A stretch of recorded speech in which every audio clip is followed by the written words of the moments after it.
Charan! Ayan guys, mapakita ko sa inyo ito yung stock room ng biyenan. Mama ng biyenan ko. Ano na raw po ito? 150 years old. Ayan, 150 years old. Tingnan natin yung tingnan yung mga pader niya. Alam niyo po sa ninuno pa ito ng mga ninuno ng biyenan ko.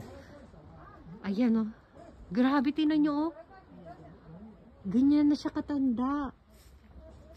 Nasa 100. Akala ko kanina 50 years old lang. Tapos nung tinanong ko yung yung biyenan ko, 150 years old na daw yan. Matanda pa sa mama ng... Kasi ano pa to eh. Minana pa to nung mama ng biyenan ko sa mama niya. Ayan oh. Wow. Ayan, kita niyo yan oh. Ang tanda na niyan. Grabe oh.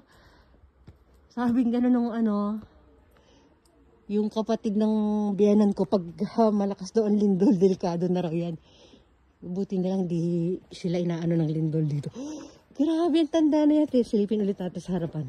Ito muna yung paligid niya. Nasa kabundukan tayo. Oh, yan. Grabe. Ayun yung bahay nila. Yung yellow. Wow! Oh, yan oh. Grabe oh. Oh, wala man sumisilip doon sa taas. Ay, grabe. Ang tanda na niya.